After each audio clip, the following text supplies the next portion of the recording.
and welcome to this week's Caregiver Question for the week.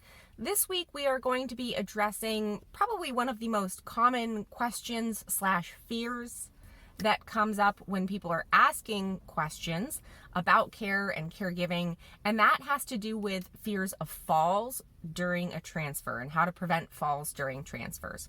As you probably know, if you know me, if you have watched a lot of my content, if you are a member of Higher Standards Caregiver Training, if you follow me, then you probably know that transfers are something that I have talked a lot about and that I have a ton of training content about. So I'm super excited to answer this question in what I hope will be a really helpful way.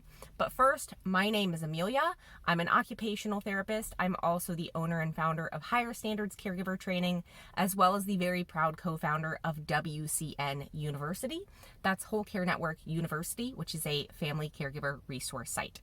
This is also for educational purposes only. So it's not a substitute for health or medical advice. It's not a substitute for a therapeutic relationship. If you think you need those things, then reach out to your individual healthcare provider or the healthcare provider of the person that you're caring for. Okay, so fear of falling during transfers. First, let's just talk about where this fear comes from. Fear of falling during transfers or having someone fall during a transfer comes from fear of not knowing what's going to happen, right? And essentially, a fear of not knowing what's going to happen comes from two things. One is from just lack of knowledge about how much assistance someone is going to need, and two, from not having a plan. The number one thing when I am teaching transfers, the number one principle that I teach has nothing to do with lifting. It has nothing to do with equipment, although I teach a lot about lifting and I teach a lot about equipment because obviously those are essential things. But the number one thing is having a plan.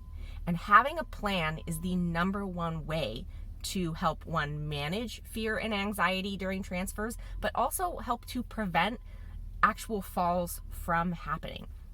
So having a plan means having all of the equipment that you need with you or anything that you even think that you might need.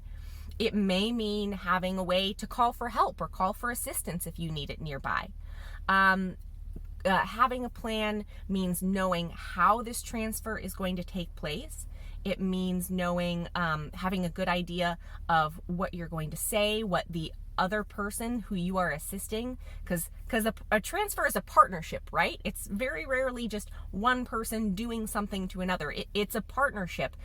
Even if the person who is being transferred can assist very little, it's still a partnership. We're still doing this with another person. And so having a plan also means communicating with that person that you are assisting during the transfer. And when you do that, when you have a plan, when you have a communication system set up, when you have everything that you might need, when you understand what's going to happen first, what's going to happen second, and what's going to happen third, that really helps to alleviate a lot of fear and anxiety, both for the person who is assisting with the transfer, as well as for the person who is actually being transferred.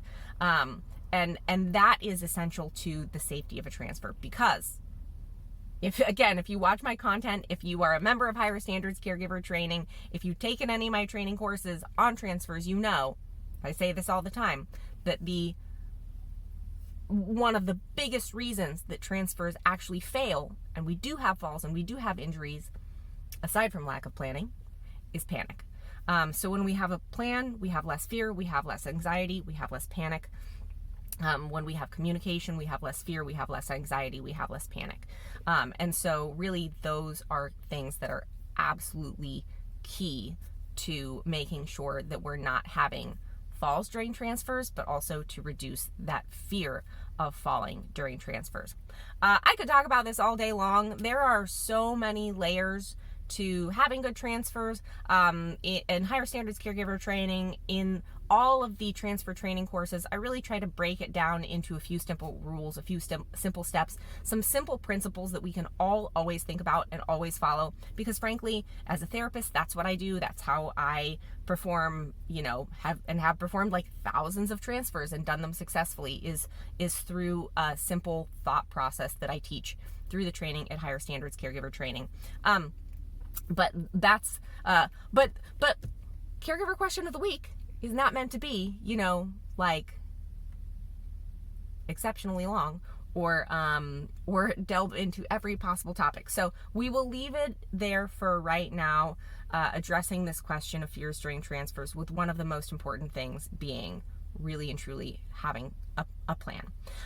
Okay, that's it for this Caregiver Question of the Week. If you have a question that you would like to submit, you can submit it totally anonymously using the Caregiver Question of the Week submission form.